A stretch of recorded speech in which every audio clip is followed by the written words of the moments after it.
Já vou aproveitar para a gente acionar o nosso colega Rodrigo Lopes para trazer as informações deste incêndio, a melhor das notícias, sem feridos, mas obviamente, né, já com todas as repercussões deste fato que está chamando a atenção do mundo, porque há delegações de vários países reunidas no Brasil para discussão da COP30 aqui no Brasil. Rodrigo, boa tarde.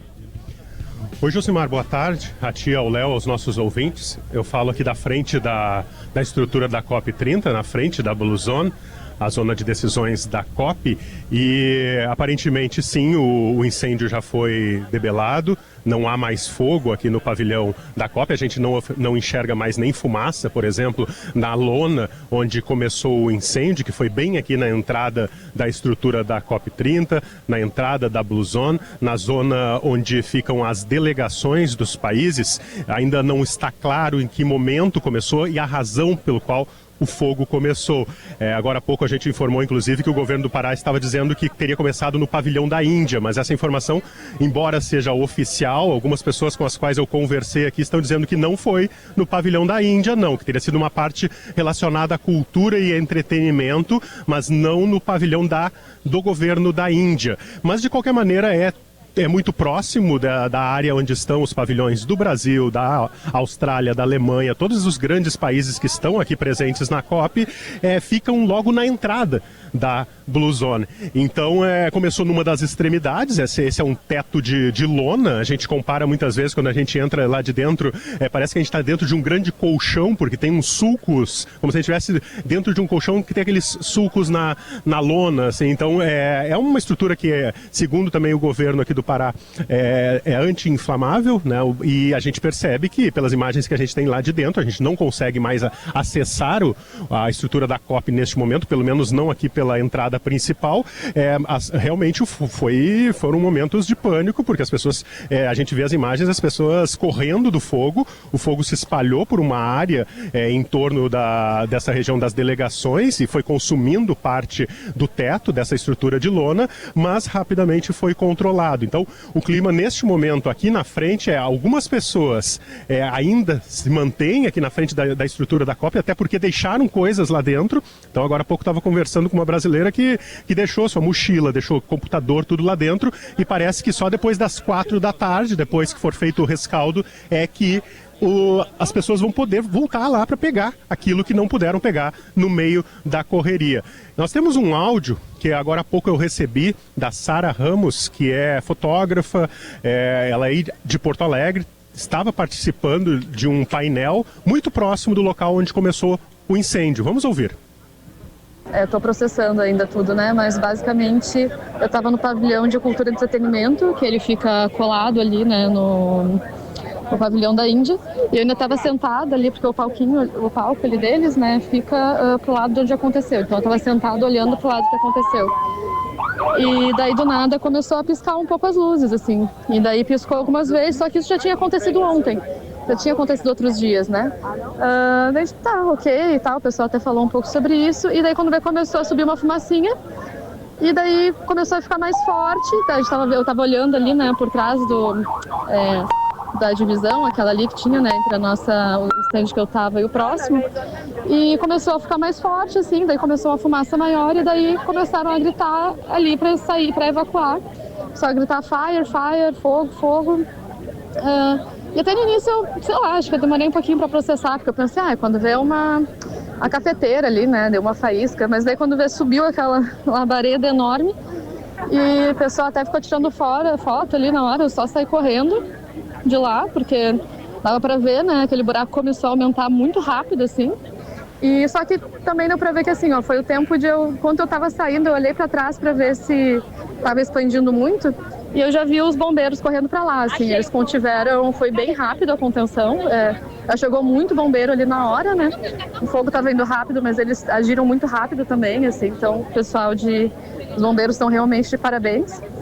E fui correndo e falando que era fogo, né? Tipo, para as pessoas entenderem o que era, o que eu acho que aconteceu ali, tipo, por essa questão, tipo, eu vi a sequência, né? Deu os apagão ali de luz e tal, daí deu um barulhinho e daí começou a fumaça, foi ficando mais forte até virar fogo. Tava muito quente aqui, os ar-condicionados não estavam dando conta, então Eu acho, né, com todo o meu não conhecimento de elétrica, mas me parece é que assim, os ar-condicionados não estavam dando conta, então todos os pavilhões, todos os estandes, né, estavam com ventilador próprio. Todos compraram um ventilador próprio, desde os pequenos até aqueles quadrados grandes, assim. E daí eu acho que não estava preparada a estrutura para isso, né? Então, eu imagino que tenha sido essa questão elétrica. Acho importante falar isso, porque já tem gente que está querendo culpar alguns grupos sociais, né, por essas questões. Então, pelo menos pela minha experiência, o que eu estava ali vendo, né, o que aconteceu na minha frente, é que foi uma questão aparentemente elétrica. Esta é a Sara Ramos, né, Jucimaria? Quando ela fala de que já tem gente dizendo que, tentando culpar alguns grupos, é porque chegou a circular a informação de que alguém havia jogado algum tipo de explosivo, algum manifestante teria jogado algum coquetel molotov, alguma coisa na área da Blue Zone, o que não está confirmado, inclusive a investigação agora vai dar conta do que realmente aconteceu. A boa notícia, de fato, felizmente, não há feridos, o fogo já foi extinto e não foi toda a Blue Zone que foi evacuada. As negociações continuam porque essa área, onde ocorre a negociação, ela é mais na parte central, diria uns 10 minutos de caminhada de onde o fogo começou. E pelo relato, ela viu o fogo começar, né? Ela viu, como várias pessoas, né, acabaram registrando ali. E, Rodrigo, o ministro do Turismo, Celso Sabino, chegou a dizer que foi um princípio de incêndio. Olha, pelas imagens, e você que está acompanhando aí no YouTube de GZH também, está vendo que, olha, não foi exatamente um princípio de incêndio, foi um incêndio de fato. E a lona anti-chamas, que foi muito destacada pelo ministro também, num primeiro momento a gente olha e dá a impressão de que é um produto, um equipamento que ele é inflamável, né? Mas não, se reparar bem, né, Josimar? Ela não expande? Ela não expande. Se fosse de fato um produto inflamável ou se não tivesse essa tecnologia anti-chama, esse fogo, sem dúvida alguma, teria se espalhado muito mais rapidamente. Sem dúvida, sem dúvida. O que parece nas imagens que a gente vê em repetição é de que o que dá potência para o fogo é exatamente esse material ali de mesa, de escritório, né? O carpete que o Rodrigo falou que tem. No stand, né? Porque está no stand. É o que dá potência para o fogo. Mas ele, obviamente, escapa a partir do momento que ele rasga a lona e ele não amplia. Só para ver com o Rodrigo ainda, rapidamente, Rodrigo, porque o ministro repetiu algumas vezes a possibilidade de ser um curto num telefone celular que estaria carregando, e isso poderia ter ocasionado um incêndio. Até de se estranhar um pouco, porque sempre se tem muita cautela para dizer o que causou algum incêndio, né? Mas ele repetiu isso muitas vezes. Isso está se falando aí, Rodrigo? Pois é, Léo, até para o pessoal compreender, é importante assim, eu tô aqui desde o início e antes mesmo de ser aberta a COP, então eu pude entrar dentro da estrutura quando ela estava ainda em obras.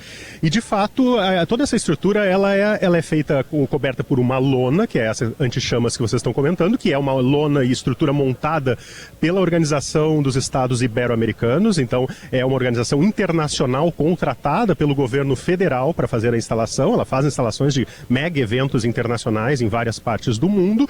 Essa lona é a parte que reveste a COP. Na área das delegações, de fato, são vários pavilhões em que cada país ou cada organização tem o seu canto, né, o seu recinto, que é formado por MDF, madeira, e no piso, quando ainda não havia o carpete, agora ela está coberta de carpete, obviamente toda essa região, mas quando eu cheguei aqui não tinha carpete, é madeira no piso.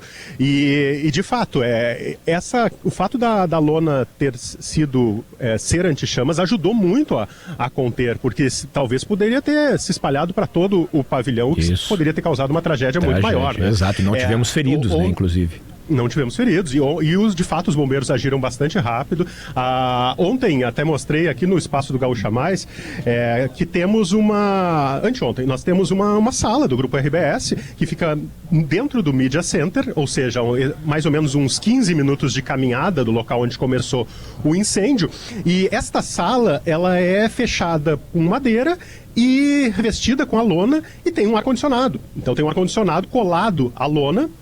Dentro tem um televisor com energia elétrica e várias tomadas de energia elétrica, várias dessas réguas de energia elétrica. Então, obviamente, pode ser, por enquanto, ou começado de fato nos carregadores particular, ou mesmo no ar-condicionado. Estava muito quente, estava 31 graus aqui, uma tarde muito abafada. Inclusive choveu há pouco. Eu cheguei aqui indo na contramão das pessoas que estavam saindo e peguei uma chuva forte, o que provavelmente também ajudou a reduzir as chamas. E pode ter sido também essa questão dos aparelhos de ar-condicionado ou mesmo desses ventiladores que a Sara, que deu entrevista, comentou, né? O fato é que ainda estão acontecendo o rescaldo, a gente não consegue entrar dentro da Blue Zone neste momento e a gente aguarda aqui para tentar uma informação mais oficial. Certo.